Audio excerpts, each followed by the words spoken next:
think that it's more likely that I will try to pursue a portfolio.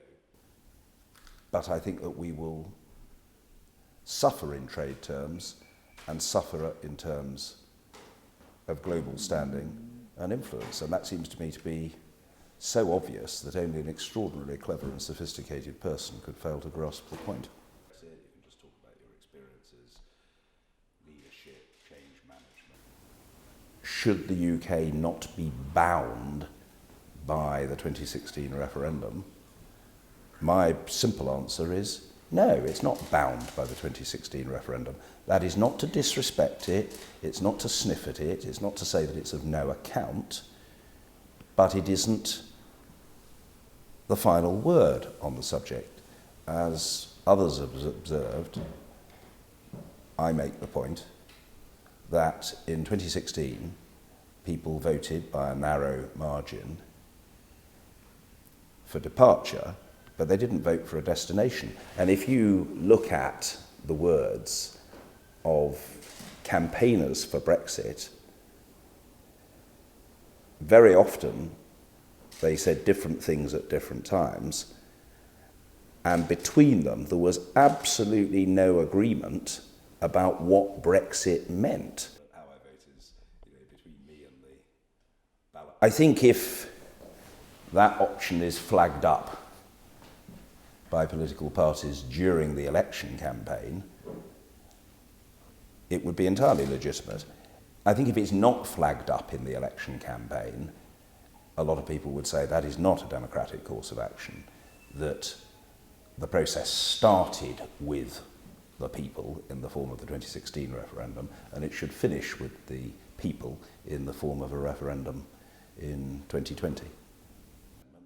So be it. But if you haven't, that's your problem, and nothing, I repeat, in the standing order. And it was my strong sense that he hadn't earned the honour of being invited to address both houses of Parliament. I think I said at the time in the House, the opposition of the House to racism and sexism and our support for an independent judiciary are hugely important considerations. The running of the House as an employer, as a service provider, as a world. Now, there were people, Jill, who said, oh, well, you're denying free speech. Believe me, it's not about free speech. The President of the United States can always find a platform, can always identify a lecture theatre or a meeting room and a lectern. That isn't difficult at all. It's not about free speech. It is about whether to afford someone the status of an address to both houses of Parliament, which should be an honour for that person as well as an honour for both houses of Parliament. And my view, as I say, was that he hadn't in any way earned the honour. In my tenure as Speaker, so there's no personal bias. And so I started to ask myself questions. Well, why did we do so badly? And I think there were a number of factors, but the very widespread and continuing sense that we had neglected the public services was a factor.